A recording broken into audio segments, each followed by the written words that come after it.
welcome. We're going to talk a little bit about VexCode VR, which is the simulation programming for Vex robots and Vex robotics. So I'm on vr.vex.com, and that website is the one that's posted at the bottom of the screen, so you'll be able to log in there. So this is Vex VR. Whenever we talk about Vex VR, this is where you're going to be working and coding. So I'm going to show you a few things about it real quick, just to sort of walk you through it. So we can go ahead, there's a file button in the upper left, new blocks, new text. And most of the time we're going to be working in blocks, not a big deal. Loading from your device, saving to your device. So you can save files down to your computer into your Google Drive and then reload them if you change computers or need to share them with somebody else. But there's your file menu. Obviously we're working in English. If you're more comfortable working in Spanish or something else, feel free to change it. That's up to you. So this works just like any other block coding system. In this case, for example, here's Drivetrain. Here's our drawers, basically. And you notice it just scrolls you down the list as to what you're trying to do. So, for example, when started, I'm going to have it drive forward, and I'm going to change that to 400 millimeters.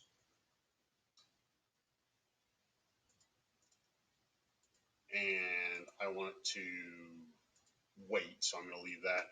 Then maybe I want it to turn right. And I'm going to right click. I can duplicate. That's right clicking. Turn right for another 400. I'm going to duplicate it again. Duplicate it again. So theoretically, if you look at this, we should drive forward, turn right, drive forward, turn right, drive forward, turn right, drive forward, turn right. So it should make a square. But the question is, how do you test this? And well, that's what the playgrounds are for. So in the upper right-hand corner, you'll notice there's a button that says Playground. And when we click on Playground, it brings up this map. So this is our simulated field. In this case, you've got a simulated robot down here. And this is just a basic gridded system. Now, if we hit play, it tries to follow us. And you'll notice it's highlighting in green what it's supposed to be doing. Now, we obviously have a problem in that we're not really doing anything correctly. So we'll play with this as we go. So let's figure out. If I disconnect this, it should not affect it. So we can play again. And you notice it's driving forward for 400 millimeters. Well, that worked. That was great. So why didn't it work? Well, we drove forward, turn right, drove forward, turn right. It just kept going forward. So maybe what we need to do is turn forward, stop driving, then turn right. So let's reset and try that again. Moves forward, stops driving, then it turns right.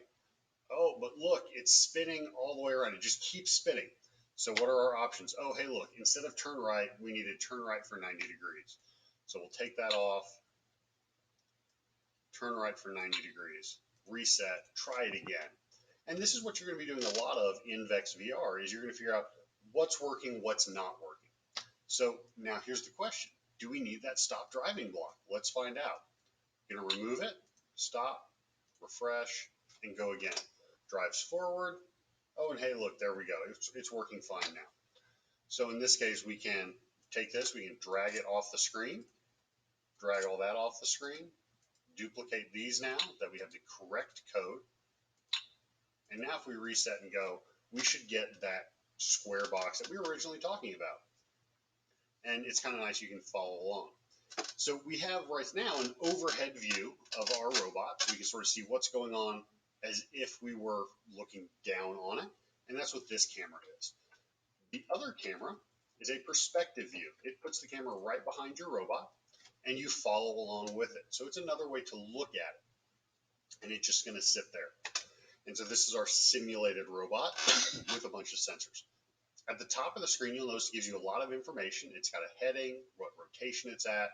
These front eyes are the visual sensors that look forward. The down eyes look down at the field. It knows its location, its angle. It has two bumpers on the left and right of the robot. And then it knows the total distance it's gone. So I can go back to the overhead view. I can reset, and you'll notice everything up here resets as well. So what's really neat about this is that in addition to this blank grid, there are a whole bunch of different playgrounds. that we'll explore. So the number grid map, real obviously, it just numbers every square. Art canvas, this is kind of a fun one. It's a blank canvas, but it allows us to use this. So for example, move robot pen down, set print color to red, and actually I'm going to go ahead and set that before.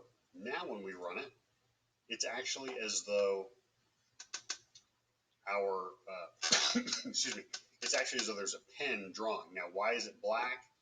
Well, we probably need to switch up and put our color first, because otherwise the pen moved down before it changed the colors. Try it again. Well, I'm not sure what's going on there. It may be having an issue. We'll look at that later. But that's what this is all about, is exploring what can we do with it. So there's our art canvas. There's a disc maze. And in fact, there's a couple of mazes. There's a disc maze. There's a wall maze. And then we've got a dynamic wall maze. This is really, really cool, because the dynamic wall maze is going to change every so often. So disc mover lets us move these discs, pick up these discs, things like that. Let's go back to that dynamic wall maze.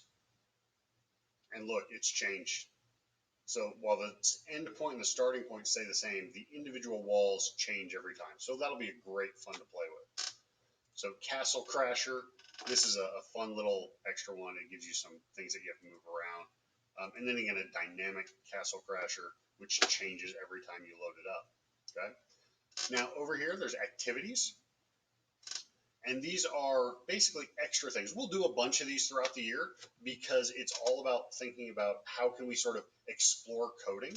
We're going to be doing a lot of coding in advanced robotics and regular robotics, because this year is all about the skills challenge, which requires us to do just the skills programming, where the robot is 100% programmed and we don't get to use our controller. So it's going to be really important that we understand how programming works.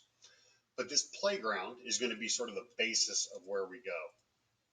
And you notice this button at the top removes the information. So we can close that again. So this is VexCode VR, and that's vr.vex.com. Again, the website that's down here at the bottom. And this is going to be sort of our basis. So when we started on the project this week, looking at those tutorials, so let's look at tutorials over here. Click on that. The tutorials we're starting this week are these first four. Getting started, moving and removing blocks. So that's literally opening it up, making sure you know how to navigate, and then making your robot move forward, backwards, turn.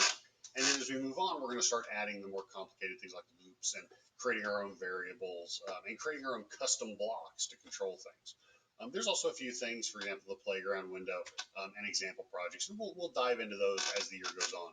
But I just wanted to sort of walk you through the real very low-level basics, where the website is, how to get to it, and what it's for. So that's going to be the start of our VexCode VR programming environment this coming week.